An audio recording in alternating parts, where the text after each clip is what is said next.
I did get an answer about that Van Halen thing, by the way. Okay, update on And Van Halen.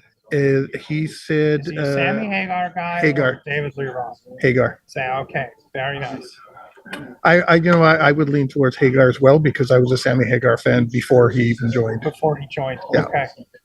That's good to know. Well, we had our next guest up, and now I don't see them. So that's okay. And here comes our next guest, actually. Look at that. There we go. Say it, and they appear. Perfect timing. We'll just get you set up here. Oh, there you go. We'd like to welcome today Dan Bailey. Dan, welcome to the show. Good morning, good afternoon, or whatever. But thank you. I appreciate it. Thanks, Good morning, Dan. How are you? Got it. Higher up. Unidirectional. Yeah, it's got to be a little higher up. Otherwise, I'm going to get notes from our sound guy. Fair enough. Tell him to lift the microphone. Well, guys, I appreciate the opportunity. Good to be part of the program. So tell us a little bit about yourself, Dan. Oh gosh. We've been having some weird conversations here, thinking back how long ago some of our experiences go and all of this, and it's a little unnerving thinking about how old I might really be actually. But no, I've been involved with disaster recovery business continuity since 1991. 1985, I started in data processing before it became known as IT. So I've had kind of a long and storied career, and grateful and blessed for all the opportunities, for sure. So you remember Y2K? I do. That great non-event. Yeah, that great non-event. Yeah, we prepared for months and months and months for it, and I was sitting in a kind of a command center, when all of this went down, and we just counted down and. Yeah, and nothing. And then nothing. I remember that sitting in a corner office of where I worked with another team. Yeah. In the CEO's office, because he wasn't there, of course. And we could only see half the fireworks that were going off in downtown Toronto for, the new millennium coming in. And then we all turned around to see if the lights would go out, and nothing happened. So, Dan, having been in our industry for a while, over your career, what's the biggest change that you've seen? Oh my gosh, there's a lot to choose from there, I think, James. As I kind of force myself to think in that particular vein of the question, I would just say we've seen it evolve from disaster recovery to business continuity, starting to include incident and crisis management, and then probably more in the last 10 years possibly as a stretch, seeing this evolve and come up underneath the overall risk management infrastructure, right?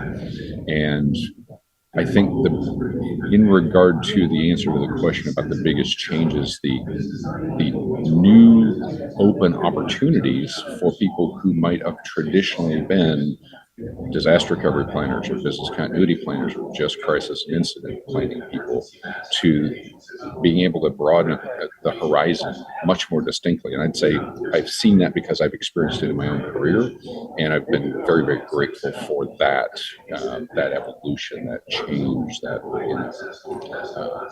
just how things have turned out and where we're at today. Well, now that you changed answer the question of what you've seen over the years, what do you see coming in the future? Or what would you like to see coming in the future? I'd like to continue to see this evolution happen because, there's not enough. I don't know. That's probably maybe overgeneralized.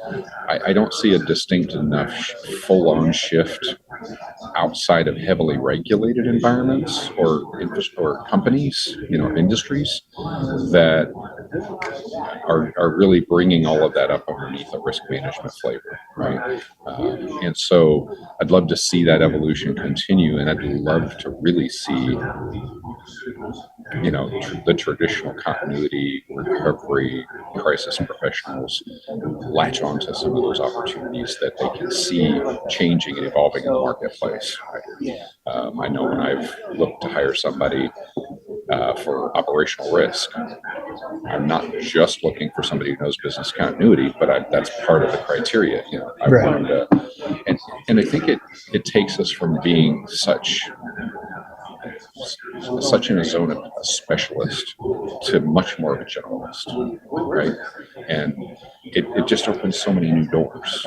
Mhm. So, Yeah, and I think we've certainly see that when we're looking at our colleagues in the profession who want to change jobs, and they've kind of set themselves up as that super specialist where they're a niche within a niche within a niche, and they're like, well, I can't find another company to go to, and we're like, yeah, because you basically set your job up as a 1 in 10 million. You're so specialized that how do you grow your career when you're that hyper specialized? Right. Now, you're presenting here, aren't you? Later today, I believe. I am a little bit later. Can you tell us about that session? So my good friend Peter Laz and I are going to co-present on a topic that may or may not be appropriate to some of the attendees here. I think it should be or would be. It's getting yes from executives. And so we're going to walk through Monroe's motivation sequence, which is a 5-step process in order to be prepared to present some, your request, whatever that might be, to an executive, and hopefully come away with a better chance of getting a yes, by following, the process in itself. But it's not distinctly detailed or distinct. It just here's the kind of the topic of phase 1, phase 2, phase 3, phase 4, phase 5, and if it basically kind of goes back to what we've done for however many years. If you plan for it, then you end up, what you're going to get is reaction, so it's just kind of helping get that yes from executives, because that can be one of the toughest things. It's a sales pitch too. You got to kind of employ a sales perspective. Dan, I would argue that topic is relevant to every single attendee here. If you can't get a yes from your executives, you're not growing your program in any organization. So yeah, hopefully people are planning on attending that session for sure. We're hoping. Can you give us one little tidbit to share for the audience? The attendees won't know. No, that's fine. No, we're gonna cover Monroe's motivation sequence around essentially three different focal points. The first one is going to be, okay, you need funding. So let's walk through an example of Monroe's motivation sequence to be able to get some funding. And I think, if I'm not mistaken, Peter's going to use the obtaining either a business continuity solution software, or maybe just broaden it to a GRC, governance, risk, and compliance software solution, and walk through that step. And then I'm going to walk through the other two remaining steps. The first one is getting executive participation. That could be in a committee, that could be getting participation from the executives team in a working group. But walk through the value proposition, walk through the why it's a good thing and what's the outcome of it. And then the last thing is access. Whether you need access to that executive or to the group of executives, to the board of directors, or to even outside resources, external resources, you need access. So we'll give an example of each of those, as we walk through. So I'm curious with your experience, and the list is probably huge, but what do you think sometimes is the one biggest thing we always get wrong when we sit in front of executives, regardless of industry or anything? We're not prepared. And the other part of that, I think there's a flip side to the not being prepared. We might be really prepared, but we go in with a singular expectation, which is just the yes, right?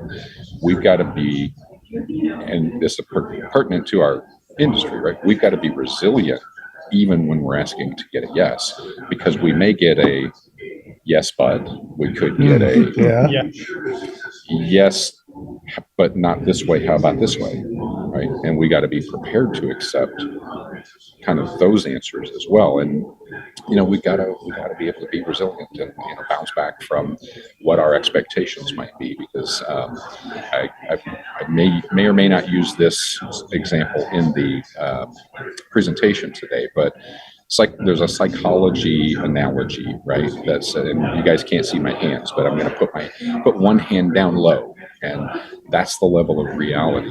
And my other hand I'm going to put up quite a bit higher.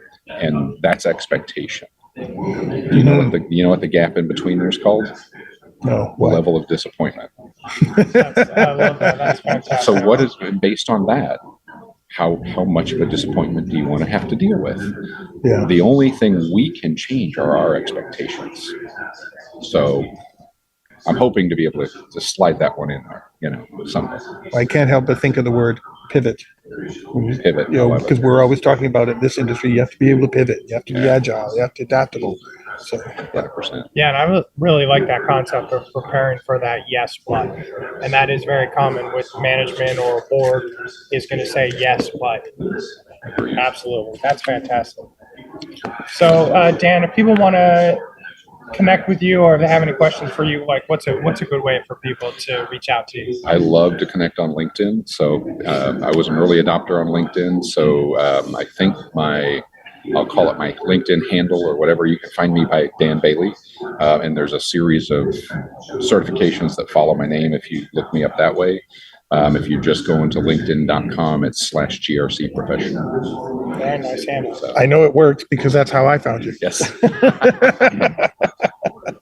Well, Dan, thanks for stopping by. I really appreciate it. Yeah, and all the guys. best for your segment Thank you. later today. I appreciate it, guys. Appreciate the opportunity. You guys enjoy the rest of this show and get some additional really good, interviews. So Thanks, Dan. Thanks. Great. So we've come to the end of our first segment, believe it or not. That time flew as well, didn't At it? the end of our first segment, when Dan talked about that level of disappointment, when we come back at the top of the hour, I want to ask Aaron. Maybe Yeah. every hour we should ask Aaron on a scale of 1 to 5 what his level of disappointment is. And us? So now we have a recurring bit. But as we close out this hour has been brought to you by Speak and Spark, the Speaker Bureau Marketplace, connecting event organizers with speakers in resilience, cybersecurity, and human resources. Their mission is to connect audiences to experts, which sparks a conversation. So thanks everyone for joining us for this hour. We will be taking a 10-15 minute break and we will be back at 2 with new conversations and new guests.